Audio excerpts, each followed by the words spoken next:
자, 그러면 오늘 한번 또 말씀 풀이를 시작을 해보도록 하겠습니다. 오늘은 4장과 5장 얘기, 요한계시록에서 7교회를 이제 통과하고 난 이후에 그 봉인을 떼기 전에 하는 말씀에 대한 얘기를 나눠보고자 잡아봤습니다.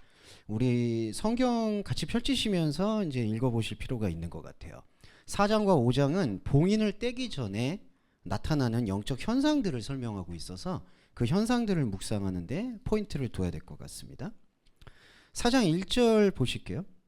이 일 후에 내가 보니 라고 되어 있는데 그 이 일 후라고 번역되어 있는 부분이 메타타우타예요. 근데 이 헬라어 구문에 대한 해석을 좀 말씀드리면 이게 그냥 시간이 지나서 이 일 후다라는 의미라기보다는 메타라는 전치사가 무언가를 통과하고 관통했다는 뜻이거든요. 그래서 이 2장과 3장에 나오는 7교회에 대한 말씀이 나한테 들려고 통과된 이후라고 보시는 게 정확합니다. 그러니까 그냥 시간이 지났다고 해결해줘서 이 일이 지나니까 환상이 보이는 게 아니라 요한도 그렇고 우리도 7교회에 대한 자기 고백적인 의미가 정확하게 풀리고 나면 그게 바로 메타타우타, 이 일을 경험한 존재가 된다. 이거를 꼭 인지를 해주시면 좋을 것 같고요. 그러다 보니까 이 일을 경험하고 나니까, 곧 말씀을 경험하고 나니까 나타나는 게 뭐냐 하면 하늘 안에 열린 문이 나옵니다. 두라, 그 다음에 에네 고르멘, 열려져 있는 문이라고 표현이 드는데 여기서는 이걸 주목해 주실 필요가 있어요. 우리가 문이라고 생각하면은 지난번에도 말씀드렸지만 열고 닫는 기능이라고 생각하는데 하나님께서 보내신 예수 그리스도는 열고 닫는 기능이 아니라 우리와 하나님을 연결해주는 연결 통로라고 생각하시면 좋겠습니다. 그래서 열린 문이라고 표현을 했을 때 닫힌 문도 있다라고 생각하지 마시고 하나님이 보내신 그리스도는 언제나 하나님에 대해서 열려져 있다. 이제 이게 강조법이 된다라고 생각하시면 좋겠어요. 그러니까 말씀을 관통하고 있는 요한과 저와 여러분은 지금 하늘에 있는 것이고 그 하늘 안에 문을 보는 것인데 그 문은 닫혀 있는 문이 아니라 언제나 하나님에 대해서 열려져 있다. 근데 이거는 항상 상관관계가 있는 게 하나님에 대해서 열려져 있는 문은 세상이라고 말하는 우리의 현상에 대해서는 철저하게 닫혀져 있다는 게 중요하다고 말씀드릴 수 있겠어요. 그래서 우리가 예수님도 처음 공생애 하시기 전에 40일을 금식하시는데 그게 실제적으로 40일 금식하신 것도 중요하겠지만 영적인 의미는 바로 세상이나 현상에 대해서 더 이상 섞지 않겠다. 복음을 다른 복음으로 만들지 않겠다라는 뜻이 담겨 있는 겁니다. 그래서 우리가 이 비전을 봤을 때 열린 문이라고 봤을 때 하나님에 대해서만 온전히 열려 있다.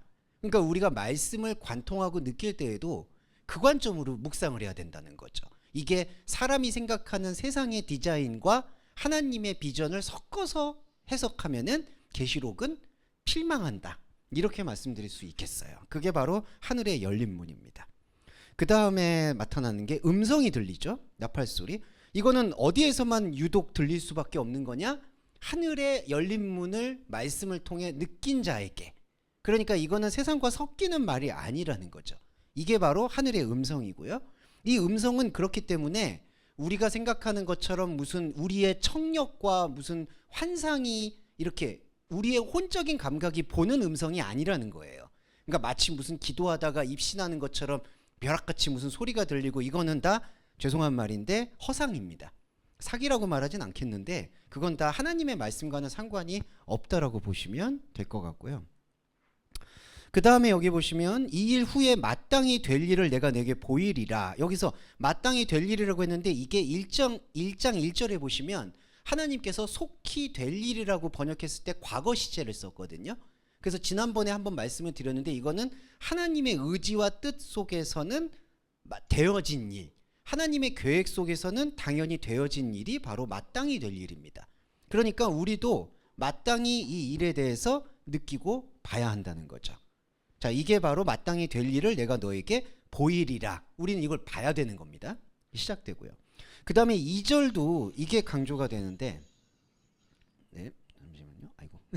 네, 우리 안동현 원장님 들어오셨는데 네, 이렇게 소리를 신고식을 하셨어요. 우리 들어오셨어요. 네, 자 2절 말씀드릴게요. 내가 곧 성령에 감동하였다라고 표현을 하는데 이거 원문 잠깐 보여드릴게요. 유도스 에게노멘 앤 푸뉴마티라고 표현을 하는데 이게 1절에 하늘의 열린 문에 대한 강조법이에요. 영 안에서 태어났다. 하나님의 시간 속에서 그 뜻입니다. 그러니까 성령에 감동했다는 게 갑자기 기도하니까 감동하고 사실 이거는 관계없다고 봐야 돼요. 영 안에서 하나님의 영적인 세계의 소리만이 들리게 되었다라는 게 바로 영 안에서 태어났다라는 의미, 영 안에서 나타났다라는 의미입니다. 그러니까 온전히 지금 이 말씀은 온전히 영적이라는 거예요. 그러니까 여러분 여기서 영적이다라는 것과 영지주의는 완전히 구별을 하셔야 돼요. 영지주의라는 거는 나의 혼적인 노력이 영을 향하는 것을 말하는 거예요. 근데 우리는 그렇게 되어지지도 않고 말씀은 그걸 말하지도 않아요. 영적이라는 얘기는 우리 안에 혼적 자아가 있는데 혼적 자아의 말을 통해서 동시에 영적인 세계를 보여주신다라는 의미입니다. 그래서 우리가 해야 될 것은 영적인 세계와 혼적인 세계가 뒤섞이지 않는 그 온전함을 묵상할 의무, 그거 하나라는 거예요. 그러니까 혼적인 지정의와 의지로 영을 향하는 영지주의가 아닌 부분이 바로 2절에 내가 곧 영 안에서 보게 되었다, 나타났다, 이렇게 말씀드릴 수 있겠고, 하늘의 보좌가 나옵니다. 그리고 보좌에 앉으신 이가 나오는데 이 드로노스라는 이 보좌라는 것은 어떤 걸 얘기하냐면은 활동을 얘기해요. 보좌, 오른손, 앉아있다, 이거 다 하나님이 보내신 이의 활동을 뜻하는 겁니다.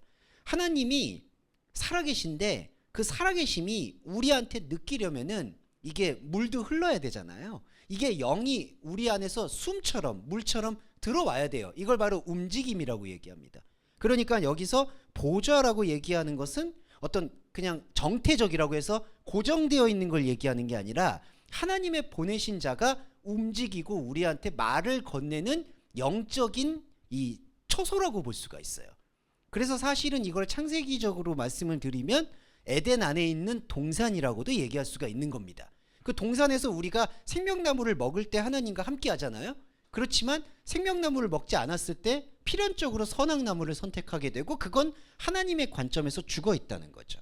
그래서 보시면 여기서 하늘의 보좌라는 것은 하나님의 활동성, 곧 예수 그리스도의 말씀이 되는 것이고요. 보좌 위에 앉으신 이가 곧 예수 그리스도의 말씀이 되는 거고, 그런데 이제 이런 부분들이 이제 묵상의 난이도가 좀 높아지는 부분인데 앉으신 이의 모양이라고 얘기를 해요. 근데 이 모양은 하나님이 생각하는 모양이 아니라 요한과 여러분과 제가 생각하는 모양이라는 거예요. 우리가 떠올리게 되는 하나님, 보좌에 앉았다. 그러니까 저와 여러분들이 만약에 하나님의 말씀에 관통지점 없이 기도하고 묵상할 때 나타나는 환상은 무엇일까요? 바로 3절의 모양입니다. 벽옷과 홍보석 같고 그리고 녹보석 같다. 그러니까 이 보석에 대한 의미는 사실 영적 관점으로 풀어보면은 구르는 돌이 되거든요. 그러니까 보석이라는 것은 사람이 가치를 부여하니까 보석이 되는 거지, 그게 하나님의 말씀의 관점에서 현상적인 것에 어느 것 하나도 뛰어난 부분이 없는 거예요. 그냥 순도가 높은 돌이다라는 걸 보석이라고 사람들이 예쁘고 아름답고 가치가 높아 하니까 그걸로 재화를 삼는 것뿐이죠. 그러니까 안타깝지만 중요하게 요한이 고백을 하는 건 내가 영 안에서 보좌를 보았는데 나의 보좌로 이야기할 수 있는 지점은 이 보석들이다. 네, 이렇게 말씀드릴 수가 있겠습니다. 네, 이 보석들이에요.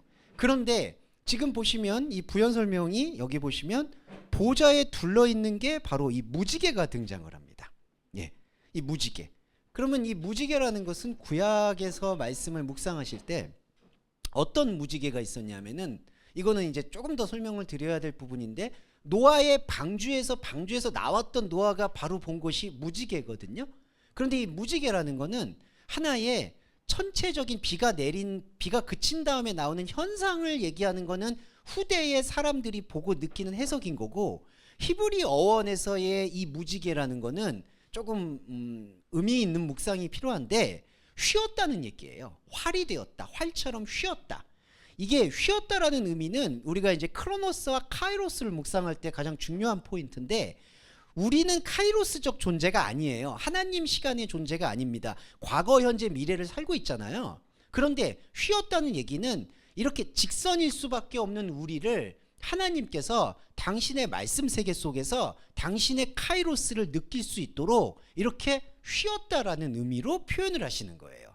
그러니까 이제 히브리 어원은 물리학이나 생물학이 이런 것들이 과학적으로 발달되기 이전의 상황이잖아요. 그러다 보니까 우리가 하나님을 느끼고 만나는 방식을 그런 방식으로 표현을 한 거예요. 그런데 그게 이제 유추가 된 거죠. 아, 비가 그치고 나니까, 우리도 비 그치고 나면은 뭐 무지개가 보이잖아요. 그런 것처럼 유추가 되니까 번역을 레인보우로 하는 거예요.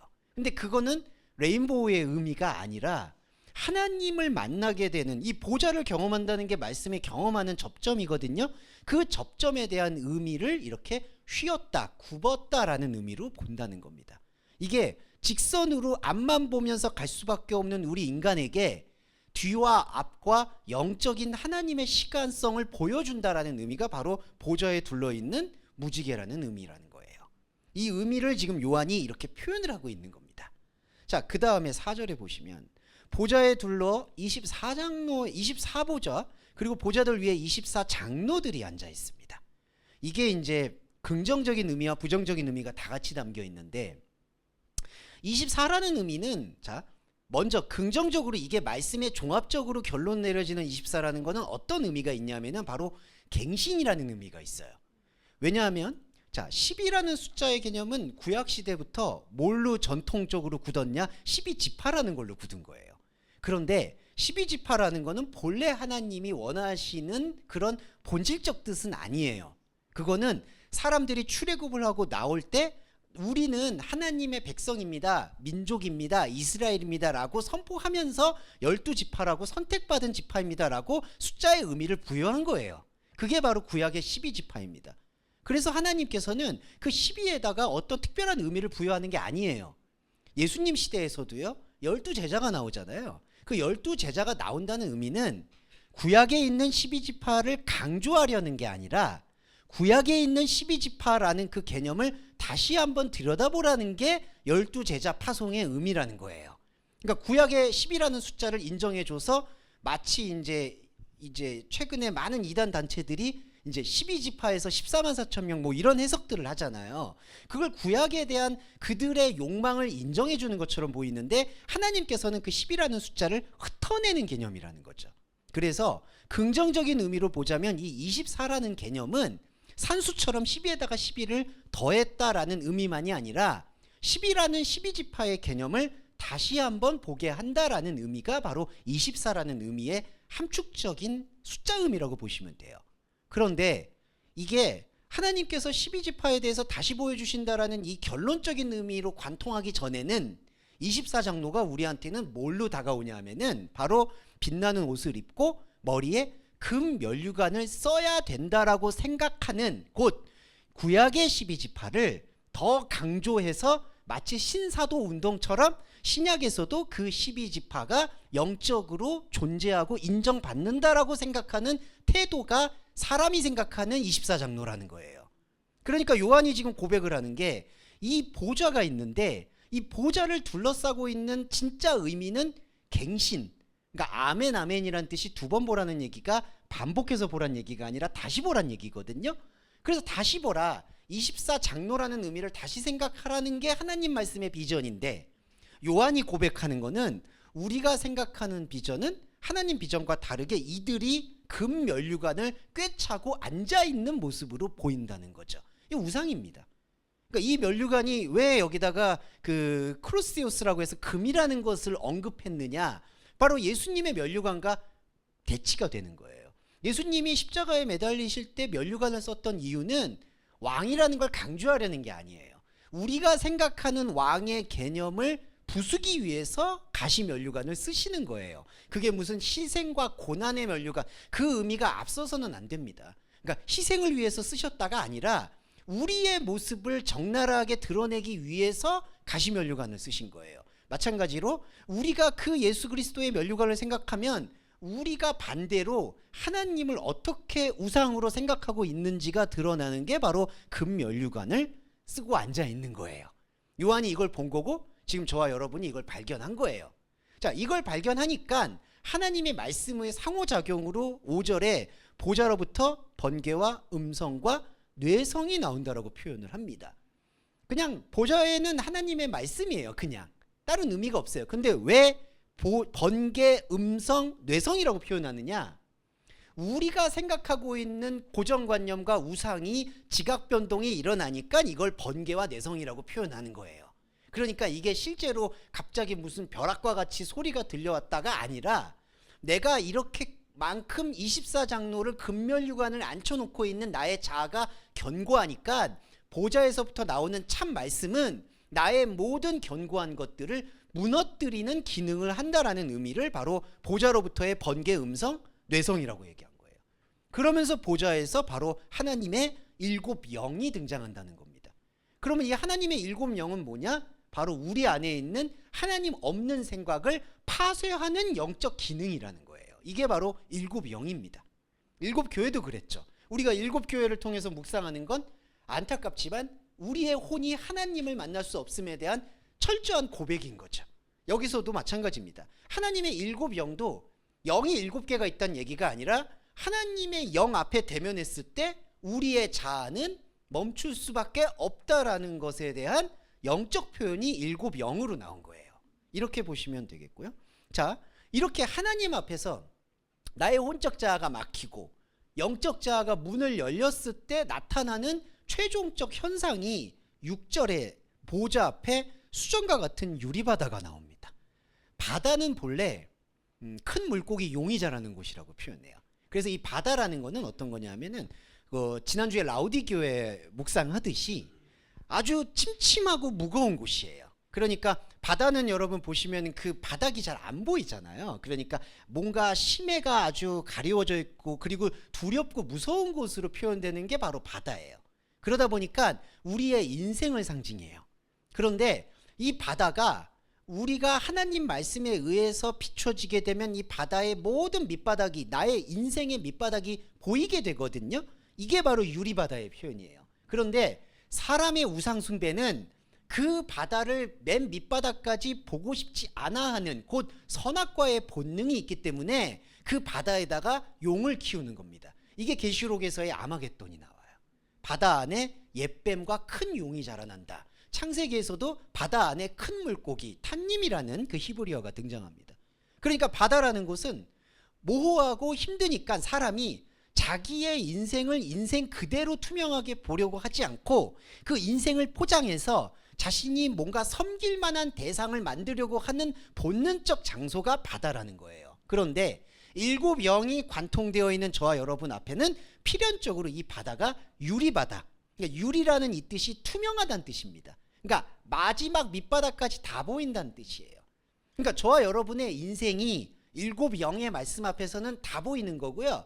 다 보이게 될 때 뭐가 고백이 되느냐? 안타깝지만 무의미가 고백이 되는 거예요.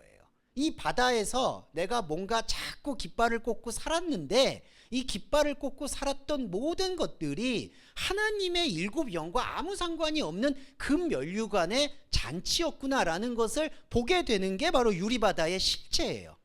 자, 투명하다는 뜻은 두 가지가 있는 거예요. 하나는 속속들이 다 보인다는 뜻이 있는 거고요. 두 번째는 가치가 없다는 뜻이 여기 나타나요. 이게 되게 오묘하고 순전한 진리입니다. 복음이라는 게 순전하다, 정금같이 단련됐다는 뜻은 뭐냐면 내가 뭔가 쓰임새를 가지려고 하고 가치를 느끼려고 하고 내가 뭐가 인생이 쓸만해라고 쌓아왔던 모든 것들의 결박을 벗겨내는 게 투명함이에요. 그러니까 아무 쓸모가 없어지는 거예요. 이게 나쁜 의미가 아니라 인생의 무의미를 깨닫게 된다는 겁니다. 이건 불교적 의미하고는 완전히 다른 거는 저번에 한번 말씀을 드렸기 때문에 반복하진 않을 거예요.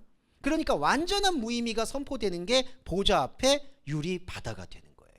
그런데 자, 보좌 가운데와 보좌 주위에 네 생물이 있는데 앞뒤에 눈이 가득해요. 자, 요거 잘 말씀드릴게요. 보좌의 중심에는 바로 이거는 많이 에텐 동산의 중심과도 같은 건데 이 중심에 나는 영적 자아에 대한 상징을 말하는 거고요. 보좌 주위에는 또 어떤 것들을 얘기하냐면은 이 보좌를 영적인 보좌로 인정하고 싶지 않아 하는 우리의 영적이지 못한 충동을 상징하고 있어요. 보좌 주위에 내생물이 있습니다. 근데 이 내생물이요, 앞뒤로 눈이 있어요. 자, 앞뒤로 눈이 있다는 거에 대한 영적인 함정은 생명으로 나아가는 게 아니라 그냥 자신이 자신을 바라보고 있는 도돌이표와 같은 의미를 내포하고 있는 거예요. 여기서는 안팎에 눈이 가득하다. 이게 영적 세계와 현상 세계를 같이 본다라는 의미라기보다는 보좌를 보좌로 투명하게 보지 아니하고 나를 보좌의 중심을 피하고 내가 다른 나를 계속 보면서 가짜 나를 쌓아가게 되는 현상적인 모습이 바로 내 생물의 앞뒤에 눈이 되는 거예요. 이 앞뒤의 눈이 어떻게 나타나냐면요, 7절에 이 모양새를 보세요. 사자, 송아지, 사람의 얼굴, 독수리. 자, 이게 다 뭐냐 하면은 인간의 이 야수성을 상징하는 겁니다. 그러니까 이게 세 번째 뭐 사람이 있었다고 해서 아, 이게 무슨 생물들이 사람이구나, 사람의 어떤 영적이구나, 이렇게 생각하시는 의도가 아닌 거예요. 요한이 말하는 거는 이 네 생물 중에 사람의 얼굴도 언뜻 섞여 있지만 이것은 다 하나님을 잃어버린 상태에서 보이는 짐승의 속성에 대한 설명이에요. 그러니까 여러분, 뭐 사자나 송아지가 나쁘다 좋다의 의미가 아니라 여기선 그 의미를 썼다는 걸 중요하게 묵상하셔야 돼요.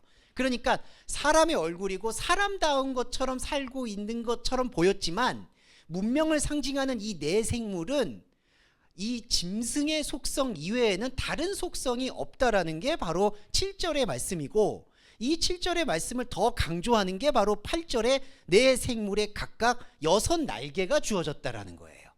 6날개라는 이 숫자의 의미는 7과 이렇게 의도적으로 배치를 해놓은 거예요. 이럴 때에는 숫자 의미를 우리가 살려서 묵상을 해야 되는데, 7영이라는 것은 하나님 앞에서의 완전한 안식 숫자거든요.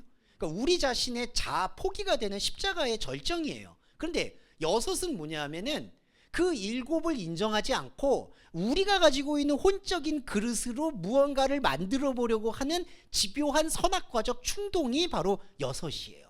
그래서 내 생물이 6날개가 바로 안과 주위에 눈이 가득하고, 되게 안타까운 게 그들이 밤낮 쉬지 않고, 이게 바로 우크 아나파우신인데, 밤낮 쉬지 않는다는 게 좋은 것처럼 보이시는데 좋은 게 아닙니다. 자, 하나님에 대한 안식이 들어오면요, 밤이든 낮이든 아나파우신, 안식을 해야 돼요. 이 쉰다라는 얘기가 안식이거든요. 아나파우신이란 헬라어의 의미는요, 위로 향하는 일을 그만둔다는 얘기예요. 그러니까 위로 올라간다. 위로 올라간다는 뜻은 뭐냐 하면 우리가 하나님한테 올라가려고 한다는 거죠. 바벨탑이 대표적인 거죠. 그런데 하나님은 올라가는 걸 원하시는 게 아니라 우리 안에 원래 있는 걸 발견하기를 원하시는 거예요. 창세전에 있는 그 복음을. 그러니까 올라가는 개념하고는 아예 상관이 없죠. 그런데 이걸 자꾸 올라가려고 하는 게 인간의 본능이고, 안식이라는 거는 그 올라가려는 본능을 말씀으로 할래 커팅을 해서 여기서는 더 이상 내가 볼 수 있는 게 아무것도 없구나라는 걸 알게 될 때 우리 시선과 눈이 영을 향하게 된다는 거죠. 영의 본질을. 그게 바로 쉼이에요. 그런데 이 6날개를 가진 생물들은 쉬지 않아요. 그러니까 안식하지 않는 겁니다. 안식하지 않으면서 아이러니한 게 뭐냐 하면은 거룩을 3번 불러요. 거룩하다, 거룩하다, 거룩하다. 그럼 이렇게 부르면 어떻게 될까요? 자, 충돌이 생기는 거예요. 말씀을 들은 자한테는 충돌이고요, 말씀이 모르는 자에게는 충돌도 아니에요. 3이라는 건 또 어떤 숫자의 개념이냐? 사람이 할 수 있는 완전함이 7과 대비되게 주어져요.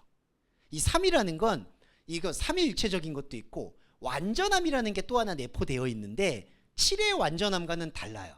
7은 하나님께서 우리의 모든 동작을 해체시켜주는, 무력화시켜주는 의미로서의 7이 강한 건데, 3이라는 건 사람이 뭔가 해낼 수 있는 전부에 대한 의미가 7이라는 숫자하고 같이 대응을 했을 때에는 쓰임이 이렇게 되는 거예요.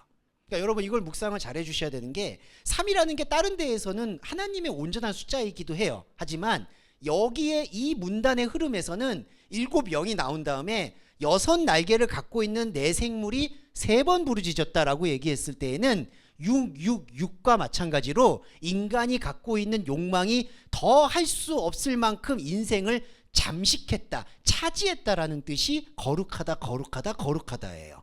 그러니까 여기서는요, 완벽한 하나님 없음에 대한 선고예요. 이게 거룩하다, 거룩하다, 거룩하다. 그러면 이게 어떻게 될까요? 말씀의 들어옴이 느껴지지 못하는 거예요. 자, 그런데 중요한 거는 이 말씀의 흐름 속에서 지금 요한은 말씀이 각성되었고 열린 문을 보았잖아요. 그러니까 자, 요한과 저와 여러분이 영적인 자아에 있는 눈으로 거룩하다를 3번 외치는 나의 인생을 지금 보고 있다라고 생각하시면 돼요. 아, 나의 자아가 하나님 없는 상태에서 우상을 만들어 놓고 거룩하다를 계속 외치고 있구나, 전능하다를 외치고 있구나, 이걸 보게 돼요. 느끼게 돼요. 그 포인트가 바로 말씀 포인트, 이게 오메가 포인트라고 표현해요. 하나님의 시간과 우리 시간이 만나는 예배예요. 자, 이 예배가 일어나게 될 때 나타나는 영적인 결정적 현상이 10절에 24장로들이 보좌에 앉으시니, 이거 예수 그리스도의 활동이죠.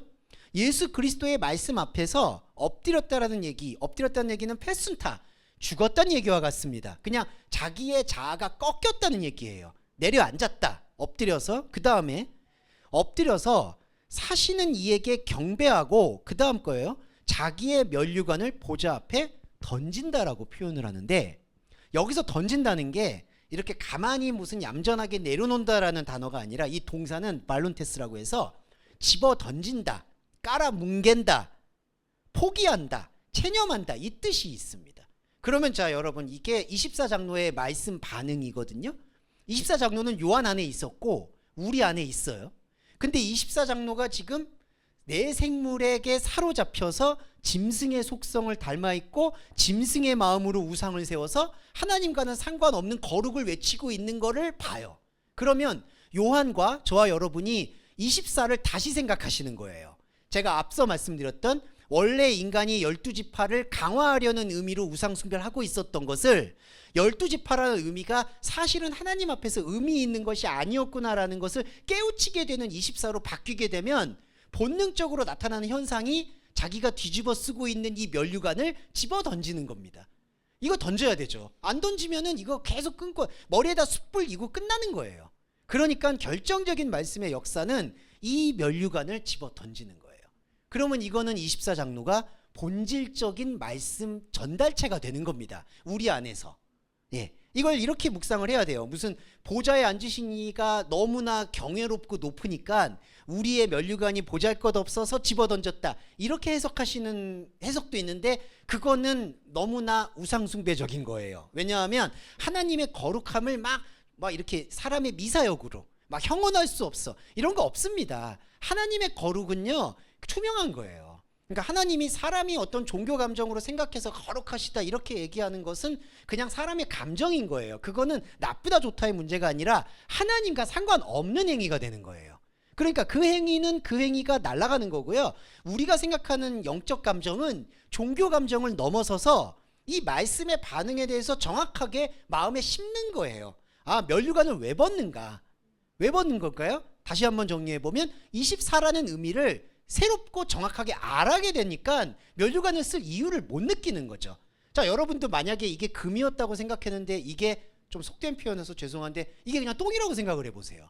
그러면 이걸 더 이상 뒤집어 쓸 이유가 없잖아요. 그러니까 그냥 화들짝 놀라서 집어던지게 되는 거예요. 저와 여러분도 말씀을 관통하고 나면 정확하게 24장로를 인지하고 이걸 집어던지게 됩니다. 그러면은 저희가 앞서 다음에 묵상하게 될 14만 4천 12,000명 이거는 쫙 다 풀리게 돼요.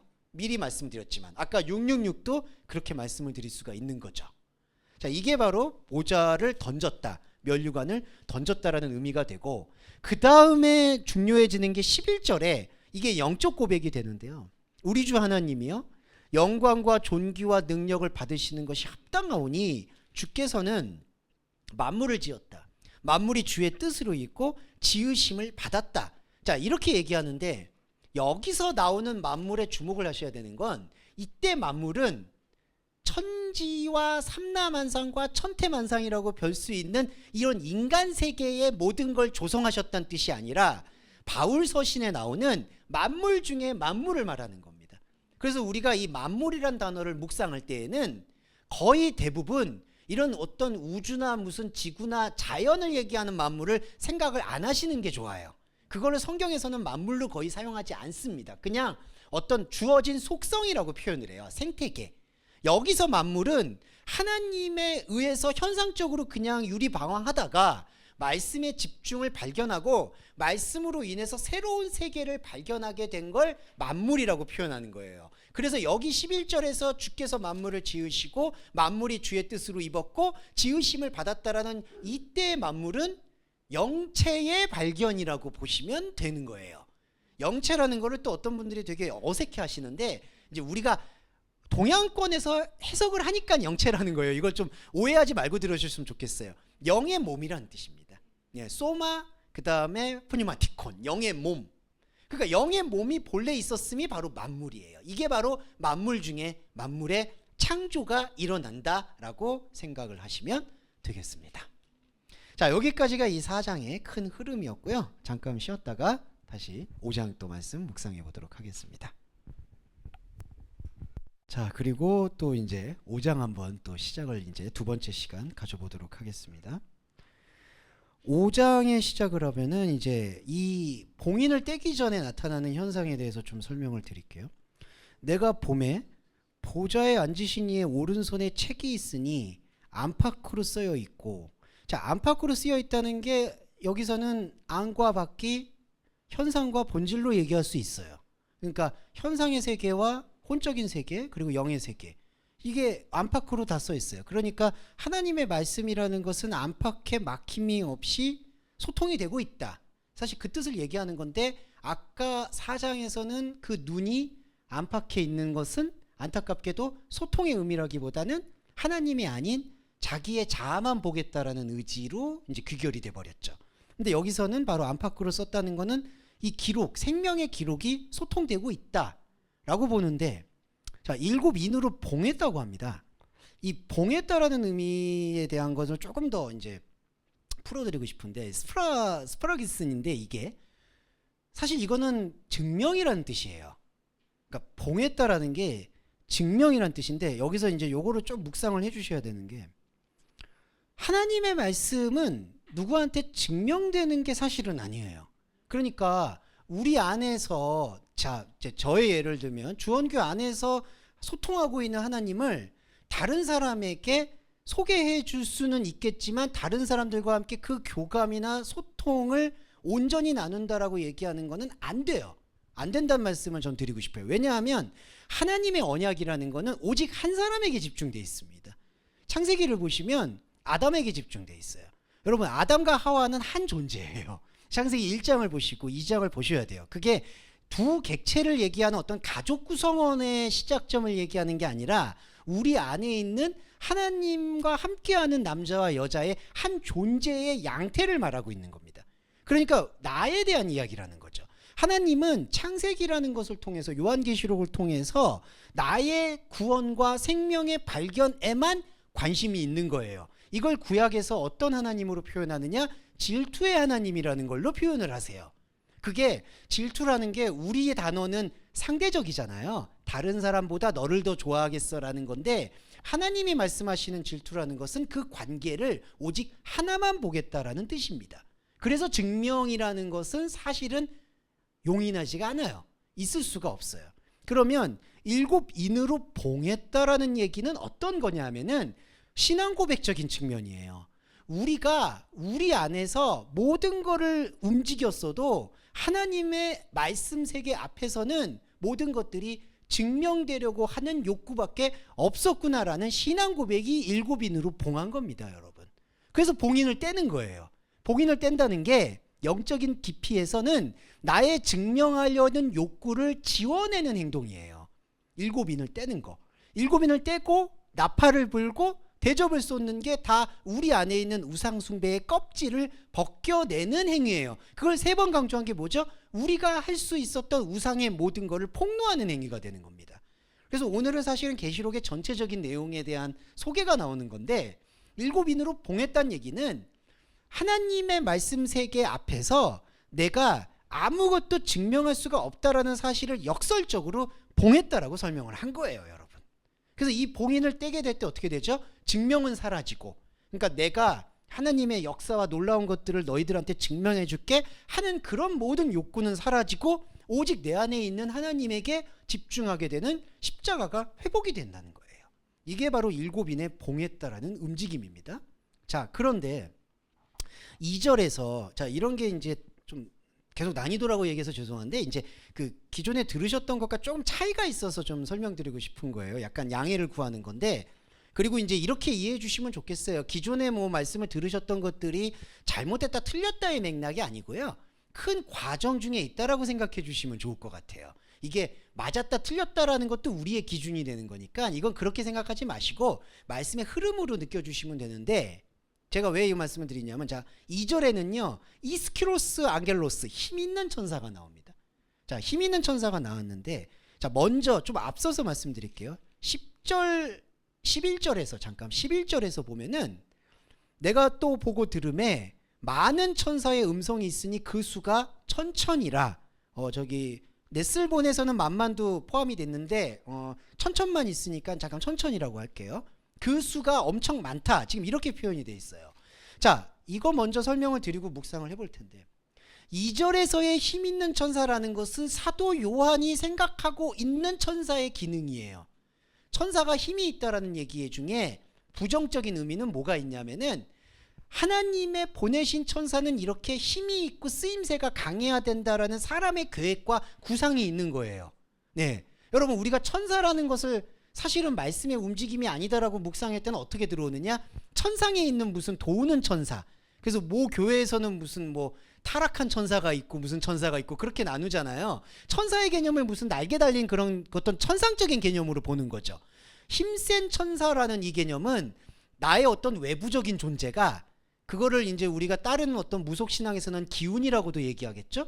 그런 어떤 기운이나 어떤 주술적인 것이 나한테 영향을 준다라는 그러한 기본 개념이 바로 이스키로스 안겔로스, 힘 있는 천사라는 개념이에요. 그런데 이 힘 있는 천사라는 것에 대한 사도 요한의 생각이 말씀을 관통하고 보니까 11절에서 천사가 많은 천사로 돌변합니다. 이때 많다라는 건 숫자가 많다라는 의미로 나아가는 게 아니라 이 천사의 개념이 차원이 다른 개념이었구나라는 걸로 사도 요한이 신앙 고백을 하게 된다는 거예요. 네, 자, 이게 바로 천사의 상관관계예요. 그러니까 5장에서 첫 번째 부분에서는 힘 있는 천사가 이렇게 얘기해요. 큰 음성으로 누가 책을 펴며 그 인을 떼기에 합당하냐? 그랬더니 책을 펴거나 보거나 할 리가 없다. 4절에 이 책을 펴거나 보거나 하기에 합당한 자가 보이지 않기로 내가 울었다라고 표현을 합니다. 자, 이걸 왜 울까요, 사도 요한이? 그리고 우리가 왜 울어야 되냐? 왜 우냐 하면요, 힘 있는 천사를 따라가기 때문에 우는 거예요. 무슨 뜻이냐면은 우리는 하나님 없는 상태에서 안팎의 눈, 하나님 눈이 아니라 우리가 우리만 보는 눈에 가득 차 있으니까 하늘이든 땅이든 사람이 뭔가 생각하는 어떠한 혼적인 것 안에서도 이걸 뗄 수가 없는 거예요. 그러니까 답답해서 우는 거예요. 근데 답답해서 우는 그 근본은 하나님께서는 창세전에 이미 이거를 다 떼어놨는데, 봉인을, 사람이 생각하고 있는 그 힘 있는 천사라는 그 개념이 이 봉인이 떼진 거는 보지 않고 자꾸 엄한 데서 하늘 보고 땅 보고 하니까 엄한 데서 못 떼니까 울고 있는 거예요. 차라리 또 울면 좋아요. 이게 왜 울면 좋냐 하면은 하늘이든 땅이든 어디서 내가 책을 폈다라고 얘기하는 사람이 얼마나 많습니까? 아시겠지만 이게 계시록을 뭐 자기가 풀었다라고 얘기하는 분들은 저는 절대로 그런 분들 말씀을 안 들으셨으면 좋겠어요. 이건 진짜 강조하고 싶어요. 뭐 계시록의 비밀이 풀렸다, 그 절대로 믿지 마세요. 이거는 계시록은 비밀 자체가 아니에요. 네, 그렇게 얘기하시거나 뭐 계시록은 나만 풀었다 이렇게 얘기하시는 분들은 일단 믿고 걸으셔야 됩니다. 네, 이거는 뭐 풀고 말고가 아니에요. 계시록은 그냥 내 안에서 펼쳐지는 영적 비전이에요. 근데 요한은 그래도 고백을 하는 게 찾을 수가 없다는 거를 고백을 했다는 거죠. 근데 그게 아니라 현상에서 뭐 14만 4천 명은 이런 거였다, 뭐 이런 봉인은 이런 비밀이었다, 이걸 풀었다고 생각하는 사람은 안 울어요. 왜냐하면은 내가 여기서 풀었다고 느끼니까, 내가 이 교회 와서 풀었다, 내가 이 목사님한테 말씀 들어서 말씀 풀었다, 그게 아니라는 거죠. 그러니까 우는 거예요. 이 운다는 개념이 바로 산상수훈 8복에서 애통하는 자입니다. 애통하는 자가 복이 있나니 하나님을 본다라고 하잖아요. 그때 비로소 보는 거예요. 이 힘센 천사의 실체가 바로 내 안에 있는 어둠의 실체였구나. 안타깝지만. 자, 이렇게 될 때 뭐가 나오냐 하면은 5절에서 야, 이게 이제 5절 6절이 되게 아름답고 깊이가 있는데 장로 중 하나가 나와요. 근데 이 장로에 대한 것만 좀 설명을 잠깐 드리고 넘어갈게요. 이 프레스비테리안인데 장로가 장로라고 번역되다 보니까 이제 장로교회 장로님이 많이 떠오르는데 이 장로는 그런 뜻이 아니라 나이가 든 사람이란 뜻입니다. 그래서 이제 요거를 나쁜 표현이 아니라 늙은이라고 표현을 해요. 근데 이게 꼭 우리가 인생 수명에서 연세가 많으신 분들만 표현하는 게 아니라 젊든 나이, 인간적인 나이가 젊든 많든 우리는 모두 이 장로를 품고 있는 존재인데 이 늙었다라는 의미는 안타깝지만 긍정과 부정이 있습니다. 말씀을 들었을 때 긍정적인 거는 지금이라도 이 육의 옷을 내려놓는 것이 아쉽지 않은 사람, 이게 늙은이. 그러니까 이게 이제 우리가 좋은 어른이라는 말을 하잖아요. 이게 뭐냐면은 내가 어떤 것에 대해서도, 그러니까 현상적으로 표현을 하면은 현상적으로 어떤 것에 대해서도 사실은 동하지 않는 사람. 그러니까 어떤 기쁨이 와도 사실은 크게 기쁜 게 아니고 어떤 슬픔이 와도 지나갈 거에 대해서 담대함을 가지게 되는, 죄송합니다, 늙은이. 이게 말씀 차원에서는 말씀의 투명함을 보고 나니까 이 모든 것들이 무의미한 거를 허무하다, 덧없다 이렇게 보지 않고 그냥 담담하게 지속시킬 수 있는 사람이 긍정적인 말씀체로서의 늙은이인데, 반대로 그 늙은이가 아닌 상태에서의 늙은이는 뭐냐? 고집만 늘어나게 되는 거. 네, 이게 좀 안타깝지만 이거는 젊은 사람들도 마찬가지예요. 그러니까 자기 생각과 자기가 꽂아놓은 깃발 아닌 거는 돌아보지도 않고 그건 다 적으로 돌리는 거. 그리고 오직 그것만, 그러니까 대안이라는 건 생각을 안 하고 오직 나는 그것만 해야 돼라고 생각하고 거기에 묶여 있어서 다른 사람들의 말은 아예 듣지도 않고 자기 말만 하게 되는 사람, 이게 사실은 우상숭배에 묶여 있는 장로가 되는 겁니다. 자, 여기서 장로 중에 한 명이 다윗의 뿌리라고 얘기를 해요. 다윗의 뿌리가 7인을 뗀다라고 얘기합니다. 그런데 이 안에서 딱 장로가 사도 요한의 내면에서 기로 올려질 때, 자, 여러분 안에서도 이 늙은이가 딱 올라올 때 사도 요한의 말씀의 관통의 탁월함이 이거를 6절에서 뭘로 푸냐 하면은 바로 일찍 죽임을 당한 어린 양으로 풀어요. 다윗을. 자, 자기 신념과 우상에 사로잡혀 있는 늙은이는 다윗의 뿌리를 뭘로 보냐면은 육적인 족보로 봐요.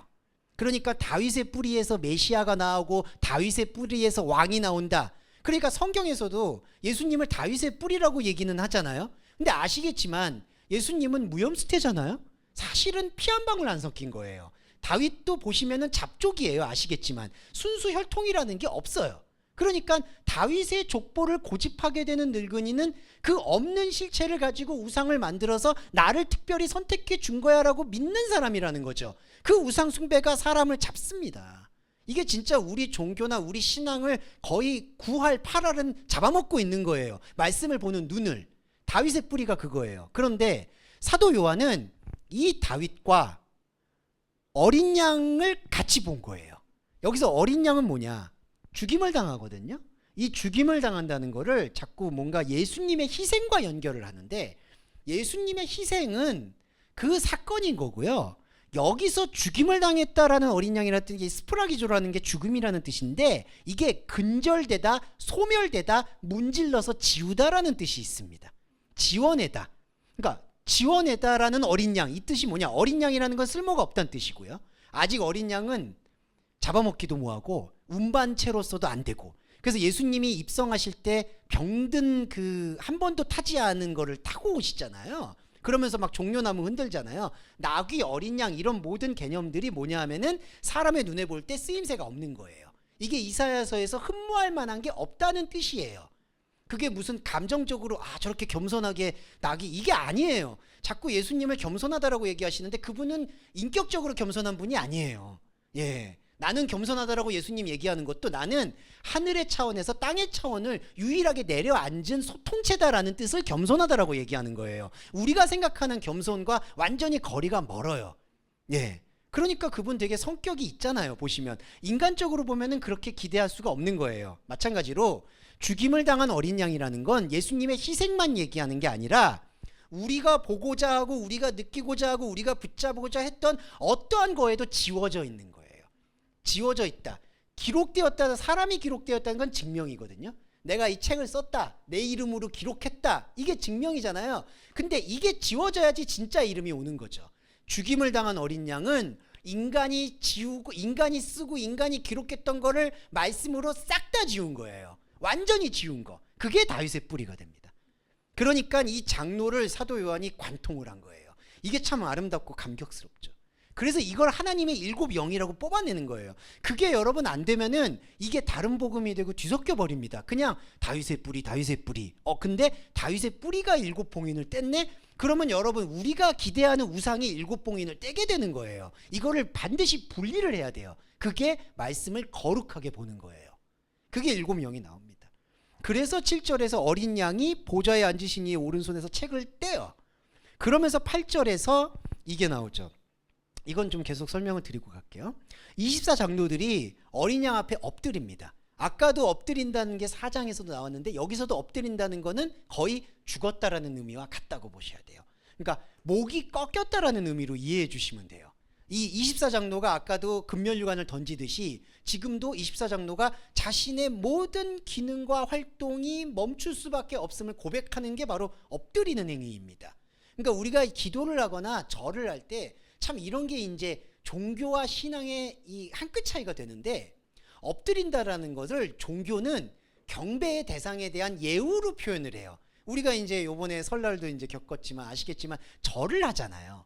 절을 한다라는 이 퍼포먼스는 사람의 종교적 관점은 나를 내려놓고 내가 섬기는 대상을 높이려는 욕구를 갖고 있는 행동으로 종교적으로 절을 하게 됩니다. 이게 절이 되고 예배가 되고 제사가 돼요. 그런데 그리스도의 예배와 제사는 엎드렸다라는 행위를 겸손이나 대상에 대한 높임이 아니라 그냥 자기 죽음과 자기 지워짐으로 고백하는 의미라는 거예요. 그래서 저와 여러분이 제사를 지낸다, 예배를 한다, 기도를 한다라는 이 엎드림은 어떤 대상에게 나를 양도하는 이런 게 아니라 내가 지금까지 가로막고 있었던 하나님의 창세전 진리를 보기 위해서 나의 자아가 하나님의 말씀 앞에서 죽었다라는 걸 선포하는 게 엎드린 거라는 거죠. 이게 프로시코마이, 이게 예배의 본질입니다. 네. 그러니까 이게 대상화시키면 그때 끝나는 거예요. 사실은 그게 우상이에요. 나 외에 다른 하나님을 섬기는 거예요. 조금 박하게 말씀드리면 말씀이 그 차원으로 관통되지 않으면 이건 전부 다 다른 하나님이 돼버릴 수밖에 없는 거예요. 우리의 마음의 진심과는 상관없이. 이게 바로 엎드린 겁니다. 자, 그 다음에 엎드리고 나니까 이 향이 나오는데 향이 성도의 기도라고 얘기합니다. 그런데 향이라는 단어의 기원을 살펴보면 이게 제사가 되거든요. 희생, 제사. 근데 이제 제가 앞서 말씀드렸죠. 엎드린다는 거는 자기 발견입니다. 그러니까 자기를 낮춰서 자기가 섬기는 대상을 높여드리는 게 절대로 아니고 자기가 말씀으로 지워져서 원래 있는 하나님의 말씀이 드러나는 게 제사예요. 구약의 모든 제사는 그렇습니다. 그러면 이 성도의 기도라고 얘기하는 거는 아까 기도라는 게 향이고 향은 제사인데 제사의 뜻이 뭐냐면은 자기 지움이에요. 그러면은 이때 성도의 기도의 내용은 뭐죠? 딱 하나예요. 이 어떤 기도하는 내용이 아니에요. 자기 자신의 아벨됨을 발견하는 겁니다. 아벨은 어린 양을 드렸다고 하죠. 그거는 본질적인 의미로 들어가면은 드린 게 없는 거예요. 양을 드렸다라는 그 개념은요, 아무것도 하지 않았다는 뜻입니다. 반대로 카인은 땅에서 뭔가 열심을 냈죠. 그리고 이제 창세기에서 잠깐 말씀드릴게, 카인이 화를 내서 아벨을 죽였다고 하는데 그게 아니라 카인이 더 열심을 내서 하다 보니 아벨을 죽인 거예요. 더 열심을 냈다는 건 더 하나님께 내가 아버지한테 책망받았으니까 더 열심히 해야지 하는데 어느 순간 아벨을 죽여버린 거예요. 그러니까 살인이라는 게요, 악의를 가지고 하는 게 아니라 안타깝게도 자기 안에 있는 충동이 살인을 벌이는 거예요. 내 안에 있는 아벨을. 이게 바로 성도의 기도가 됩니다. 그러니까 우리의 기도는 뭐냐? 내용이 있는 게 아니라 우리 안에 완전히 어린 양의 개념이 장착이 돼서 나의 존재가 말씀으로 지워지는 거, 이게 기도예요. 이게 완전 노출이고 이게 완벽한 제사예요. 그 완벽한 제사가 바로 9절의 카이노스, 새로운 노래를 끌고 오는 거예요. 이 새로운 노래가 무엇이냐? 바로 하나님과 우리와의 완벽한 소통에 대한 상징입니다. 새 노래. 그래서 여기서 보시면은 인봉을 떼기에 합당하시도다, 어린 양이. 자, 인봉을 떼기에 합당한 어린 양은 무엇이죠? 다윗의 사람 늙은 신념이 낳은 다윗이 아니라 완전히 대가 끊어진, 완전히 우리 인간의 기대와 모든 것들이 지워진 그 자리에 나타난 하나님의 본래 있음이에요. 본래 나타난 거. 그게 바로 일찍 죽임을 당한 어린 양이 인봉을 떼는 거예요.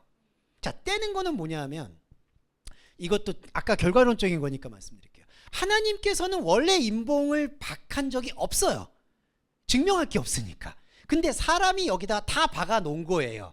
7개를. 왜 7개를 박아놨느냐? 이거는 말씀 외에는 뗄 수가 없으니까 7개가 박혔다고 하는 거예요. 그래서 이게 말씀의 차원에서 보니까 사실은 봉인을 한 적이 없었구나. 이 봉인은 우리가 계속해서 증명하려고 이렇게 깃발을 꽂아놨었구나라는 거를 떼는 거예요. 누가? 그 죽임을 당한 어린 양이 떼는 거예요. 그래서 여기 보시면 여기 9절에 후반부 구절에 족속, 방언, 백성, 나라 있죠. 자, 이 필레스, 글로사스, 라우, 에디노스 이 4가지 족속, 방언, 백성, 나라 이게 다 뭘 상징하냐면요. 아까 4장에 생물 나온 거 있죠. 사자, 송아지, 그 다음에 사람 얼굴, 독수리. 그 인간의 그 본능, 선악과 야수성을 말하고 있는 거예요. 거기서부터 피로 샀다는 얘기예요. 족속, 방언, 백성, 나라 가운데서 피로 사서 하나님께 드렸다. 이때 피가 예수님 피만, 그때 사건, 예수님 십자가 피만 얘기하는 게 아니라요. 여기서 이거를 피로 냈다는 거는 이게 중요한데, 족속, 방언, 백성, 나라가 이건 좀 중요한 얘기인데요. 피에 굶주려 있다는 거를 폭로한 거예요. 피에 굶주렸다는 게 뭐냐면요. 혈통에 집착한다는 얘기입니다. 피에 굶주렸다. 자, 우리도 십자가 피를 묵상할 때 이게 중요한 변곡점인데, 자꾸 그 도상에서 매달려서 흘린 피를 생각하거든요. 근데 예수님은 그 십자가에서 죽은 비참한 죽음을 말씀하시려는 게 아니라, 우리 모든 인간이 시간을 뛰어넘어서 하나님의 아들을 현상으로 보면 그렇게 못 박을 수밖에 없다. 우리 마음속에서 지우려고 노력을 한다. 하나님이 오셨는데 그거를 보여주려고 하셨다는 거죠. 그러니까 예수님이 내 죄 때문에 저렇게 힘들게 피를 흘리셨어, 이렇게 얘기하는 게 본질이 아니라는 거예요. 그러니까 우리가 예수님을 애도하는 건 안 되는 거예요, 원래.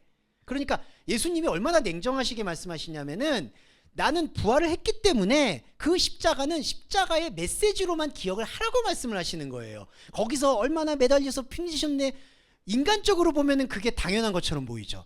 하나님께서 내 죄 때문에 그렇게 피를 흘리셨는데 당신 어떻게 그렇게 무감각해요? 이렇게 하시면 안 되는 거예요. 네, 그거는 그 사건이에요. 그 사건의 의미가 바로 예수님이 우리 길을 십자가로 보여주신 사건이고, 여기는 피로 샀다는 얘기는 피값을 지불했다는 얘기인데, 피값을 지불했다는 얘기는 우리를 피로 샀다는 얘기가 아니라 우리가 그렇게 피를 사고 파는 걸로 생각하고 있다는 게 바로 이 족속과 방언과 백성과 나라를 보고 있는 실체라는 거예요. 이게 포인트가 완전히 달라집니다. 네, 요거는 조금 묵상에 우리가 좀 필요한 부분이라 말씀을 드렸어요. 그러니까 십자가의 의미와 피의 의미를 조금 분리해서 보다 보면 나중에 이게 통합이 된다라는 거를 꼭 말씀드리고 싶었고, 11절로 돌아와 보면은 이제 아까 말씀드렸던 그 힘센 천사의 개념이 다르게 주어집니다. 자, 이렇게 관통을 하고 나니까 새 노래를 푸는 거, 책을 떼는 거, 이제 이런 것들을 묵상하고 나니까, 자, 천사는 아까 2절에서는 힘센 천사가 들어왔는데, 지금 보시면은 11절에서는 이 천사가 많은 천사로 바뀌어요. 근데 이걸 또 오해를 하다 보면은 이 천사가 엄청 많은 어떤 호위무사처럼 이렇게 나온다라고 보게 되는데, 이게 아니라 요거는 상관관계로 보셔야 되죠. 아까는 힘센 천사라고 대상을 딱 뒀잖아요. 근데 여기서는 이게 대상이 흐트러지는 거예요. 이게 바로 천사의 개념을 영적인 개념으로 흩어내는 환기 효과다. 이렇게 묵상을 하셔야 되는데, 우리가 잘못해서 이거를 문자적으로 보게 되면 처음에는 힘센 천사 한 명 있었다가 힘센 천사를 중심으로 수가 만만이고 천천인 엄청 많은 천사들이 나를 보호하고 있다, 이런 착각에 사로잡히게 되는 거죠. 그건 착각입니다. 그래서 12절에서 바로 다시 한번 반복되는 게, 죽임을 당한 어린 양이 능력, 부, 지혜, 존귀, 영광, 이렇게 얘기가 등장을 하는데, 자, 이제 11분이니까 마지막 2분만 말씀드릴게요.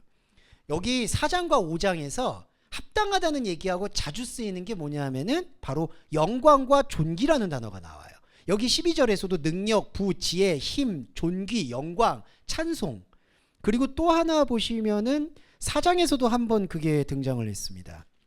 잠깐 요건 확인을 좀 해보고 올게요. 9절에서 4장 9절에서 영광과 존귀와 감사, 11절에서 영광과 존귀와 능력.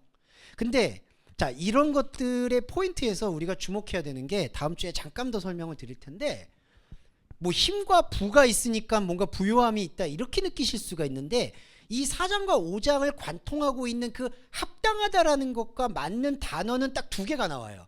독사와 팀의 영광과 존귀예요. 존귀라는 게 뭐냐면요, 이게 총체적이라는 뜻입니다. 그러니까 어디로 봐도 내 인생에서 어느 국면 어느 상황으로 봐도 하나님이 보인다. 우리가 창조도 7째 날 쓰고 6째 날 쓰잖아요. 이게 다 뭐냐 하면은, 같은 얘기를 왜 반복하냐라고 말씀 전에 드렸을 때, 우리가 컵을 볼 때 컵을 정면에서 봐도 컵이고 뒤에서 봐도 컵이고 안에서 봐도 컵이잖아요. 근데 다 다르잖아요. 우리 몸도 그렇죠. 성경도 다 다른데 이게 뭐 하나의 몸이듯이, 바로 이 존귀라는 단어, 티메라는 단어는 어디에서 봐도 이제 하나님이 보이는 거예요.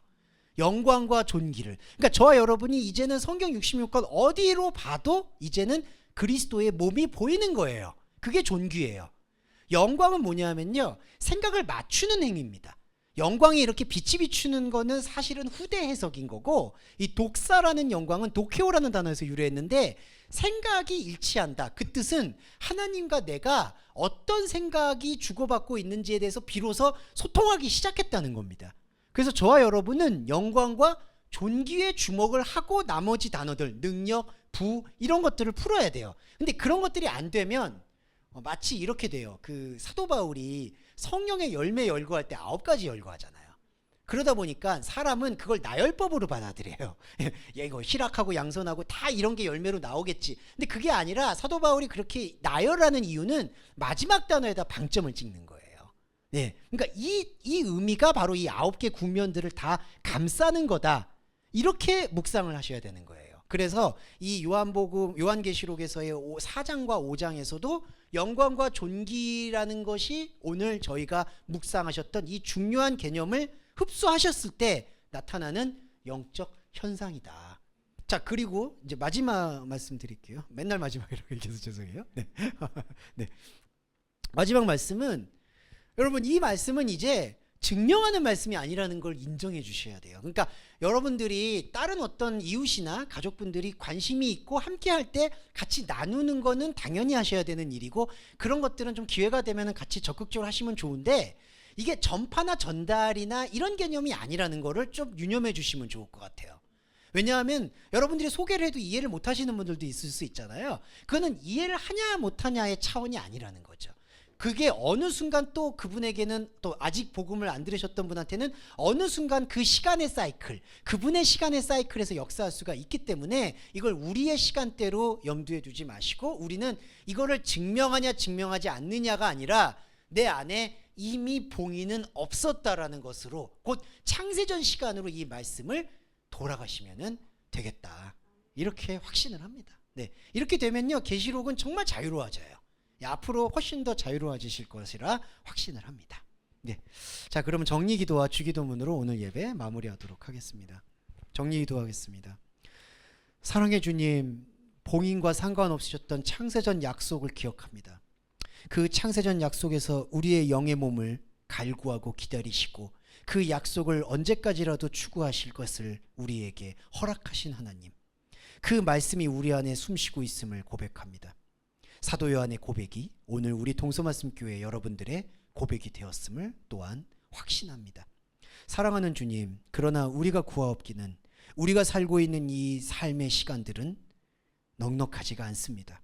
하나님의 이 말씀을 보려고 하는데도 다윗의 뿌리를 찾으려고 하고, 우리 마음속의 늙은이가 되살아나고, 우리의 바다를 투명하게 보지 못하려는 여러 가지 유혹들로 가득 차 있습니다.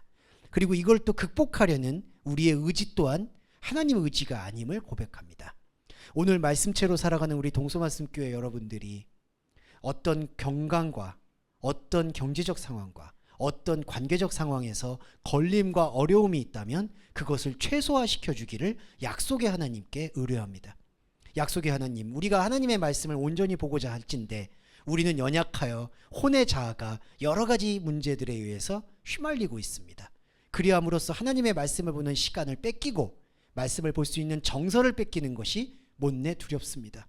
하나님께서 당신의 약속 말씀으로 우리 동서말씀교회 여러분들이 아픈 분들이 계시다라면은 의술과 치료 그리고 많은 분들의 적절한 관심과 타이밍을 통해서 잘 빠져나갈 수 있도록 허락해 주시고, 경제적인 어려움이 있다면은 그 경제적 어려움의 타이밍들이 잘 해결될 수 있도록 원만한 길을 내주시고, 경제적인 어려움을 넘어서서 관계에 대해서 인간관계의 어려움이 있다면 피할 수 있으면 피하고 해결할 수 있으면 해결할 수 있는 지혜를 주셔서 그러한 모든 관계들이 우리의 삶을 힘들게 하고 또 영의 세계를 보지 못하게 방해하지 않도록 배려해 주시기를 간절히 소원합니다. 주님의 말씀과 생명을 간절히 묵상하는 동서말씀교회 되기를 간절히 구하며 예수 그리스도의 이름으로 기도드립니다. 아멘. 주기도문 함께 하겠습니다. 하늘에 계신 우리의 아버지여, 이름이 거룩히 여김을 받으시오며 나라에 임하옵시며 뜻이 하늘에서 이룬 것 같이 땅에서도 이루어지이다. 오늘날 우리에게 일용할 양식을 주옵시고 우리가 우리에게 죄 지은 자를 사하여 준 것 같이 우리의 죄를 사하여 주옵시고 우리를 시험에 들게 하지 마옵시며 다만 악에서 구하옵소서. 대개 나라와 권세와 영광이 아버지께 영원히 있사옵나이다. 아멘.